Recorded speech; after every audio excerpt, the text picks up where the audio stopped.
আমি জানি না 13 তারিখে একটা আন্দোলন হওয়ার কথা শুনতেছি যে শেখ হাসিনার ইয়ে করবে।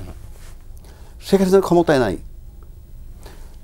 ক্ষমতায় যখন ছিল তখন তারা তাড়ানোর জন্য কিন্তু সবাই চেষ্টা করছে বলে আজকে ক্লেম করে, তখন তো সে ক্ষমতায় ছিল। তা আমি দেখতে চাই, এখন তো সে ক্ষমতায় নাই, দেখি যারা দীর্ঘদিন যাবৎ লড়াই করে সরাইতে পারে নাই, এখন যিনি ক্ষমতায় নাই তাকে তারা প্রতিরোধ করতে পারে কিনা আমি দেখতে চাই। বাংলাদেশের গণতন্ত্র বারবার হুচট খায় কেন? এটা হলো প্রথম লাইন। কেউ কেউ বলেন গণতন্ত্রই আসে নাই, হুচট খাবে কি? আমরা কি এই অবস্থায় ছিলাম বা আছি? 24-এর অভ্যুত্থানের পর আমাদের দৃঢ় ধারণা ছিল, আমরা বিশ্বাস করেছিলাম যে হয়তোবা এবার গণতন্ত্র হাতছাড়া হবে না।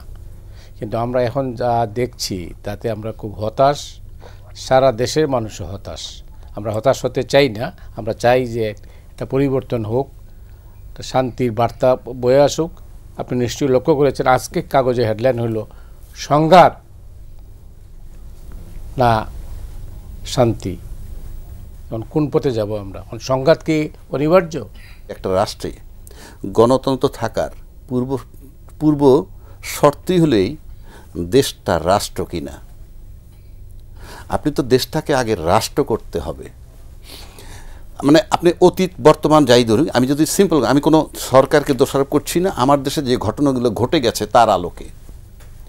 আমার দেশে 10টা কষ্টের ঘটনা ঘটছে, আমার দেশে সিরিজ বোমা হামলা হয়েছে, আমার দেশে ইয়েতে কি বলে আপনার কি বলে কানসাটে বিদ্যুতের দাবিতে নিরীহ 24টা মানুষ হত্যা হয়েছে, আমার দেশে সার্বভৌমত্বের প্রতীক 57 জন সেনা অফিসার হত্যা হয়েছে, আমার দেশে আয়নাগর হয়েছে, আমার দেশে শাপলা চত্বরে শত শত লোক মারা গেছে, আমার দেশে ক্রস ফায়ারে লোক মারা যায়। এই যে ঘটনাগুলো, এটা একটা সার্বভৌম দেশে থাকে কিনা? মানে দেশটা যদি রাষ্ট্র হয় তাহলে কি এগুলো থাকে? একটা রাষ্ট্রে আমার হয়তো অনেকেই ভালো বলতে পারবে রাষ্ট্রের ডেফিনিশনটা কি তাইলে? সেটাই আমি বলছি। আপনাকে যদি সহজ সরল সমীকরণ করেন, মানুষের জান এবং মালের নিরাপত্তা লাগবে, এখানে একটা না দুইটা বিষয়, জান এবং মাল। আর তৃতীয়টা হইল স্বাধীনভাবে কথা বলা, স্বাধীনভাবে চলাফেরার স্বাধীনতা। অ্যাটলিস্ট এই 3টা জিনিস আমার লাগবে। প্রত্যেক অপরাধীর বিচার হতে পারে, not in the form of cross fire, not in the form of Aynaghar, not in the form of কি বলে অপারেশন ডাল ভাত। 57টা অফিসার মারা আমি সহ্য করতে পারছি না, অ্যাটলিস্ট এটা একটা স্বাধীন দেশে আমরা। সুতরাং এই যে আপনি অনেক এখানে কিন্তু আমি একটা লম্বা সময় টেনে আনছি সবগুলো বলে, তাহলে গণতন্ত্র ছিল। 24টা অবশ্য আপনি মেনশন করেননি কি? 24-এর আসতেছি, ওখানে আসতেছি। তারপরে যদি বলি আমরা মব জাস্টিসের খেলা, মব জাস্টিস না, মব মুভমেন্ট বলতে পারেন। জাস্টিস শব্দটা তো পজিটিভ, এখন মব মুভমেন্ট, মব ভায়োলেন্স বলেন। আপনি কোনো মব ভায়োলেন্সই তো আমি টলারেট করি না। আপনি মনে করেন শেখ হাসিনাকে তাড়ানো হয়েছে, আবার বঙ্গবন্ধুর বাড়িও ভাঙা হয়েছে। আচ্ছা, শেখ হাসিনাকে তাড়ানো আর বঙ্গবন্ধুর বাড়ি ভাঙা দুইটা কিন্তু দুই পার্ট, ওইটা পরের ঘটনা। ব্যক্তিগতভাবে যদি বঙ্গবন্ধুর বাড়ি ভাঙাটা আমি সমর্থন করি না, বাট যে অধ্যায়তে শেখ হাসিনা চলে গেছে সেটা কি? That was the demand of the country, of the people. কারণ কি, আপনি মেজর সিনহার বুকে যখন গুলি মারে ওসি প্রদীপ, এটাকে আপনি কি বলবেন? এটা কি কোনো কোর্টের ডাইরেকশন? এটা কি কোনো বিচার নাকি মব? Of course mob.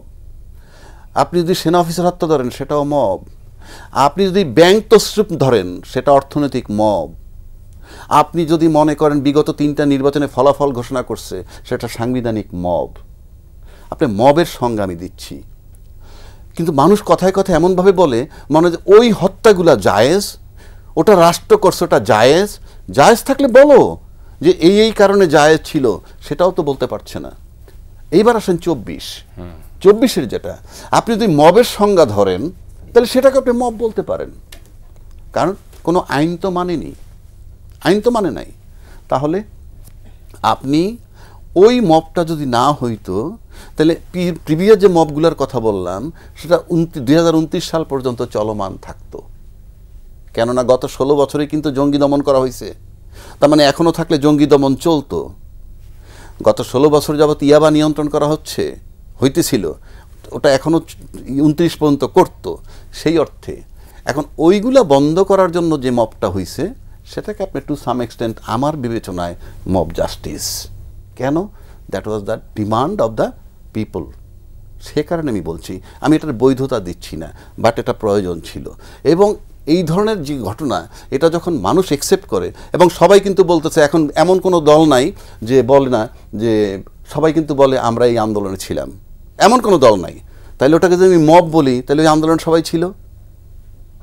বাট এখানে আমার একটা ভিন্ন জাজমেন্ট আছে, সেটা বলি।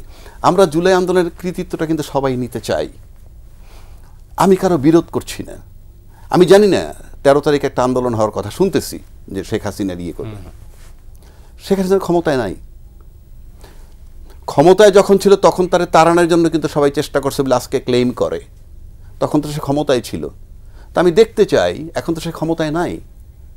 দেখি যারা দীর্ঘদিন যাবৎ লড়াই করে সরাইতে পারে নাই, এখন যিনি ক্ষমতায় নাই তাকে তারা প্রতিরোধ করতে পারে কিনা আমি দেখতে চাই। আরেকটা জিনিস, আরেকটা জাজমেন্ট আমি দিচ্ছি, আমরা সবাই যে বলি আমরা জুলাই চেতনা ধারণ করি বা আন্দোলন করছি, এটা কে বলতে পারে? অ্যাকচুয়ালি যেটা বলতে পারবে কি জানেন? ঘটনার ভিকটিম যিনি, ঘটনার ভিকটিম কিন্তু বেঁচে আছেন, অর্থাৎ তাড়ানো হয়েছে শেখ হাসিনাকে। অর্থাৎ শেখ হাসিনা একমাত্র উনি বলতে পারবেন পারফেক্টলি যে এই জুলাই চেতনা বা জুলাই নামে আমাকে যে অপসারণ করা হলো, সেখানে নেতৃত্বে কারা ছিল, রোলটা কাদের সবচেয়ে বেশি ছিল। তিনি অবশ্য আজকেই বলেছেন, মানে কে আর কি ভারতীয় মিডিয়াতে বলছেন যে ক্লিনটন পরিবারের মদতেই ঢাকায় অভ্যুত্থান হয়েছে। ওকে ফাইন, ক্লিনটন পরিবারের মদতে, বাট পরিবার না, কিন্তু পরিবারের লোকগুলো কিন্তু এখানে ফিজিক্যালি কাজ করেনি।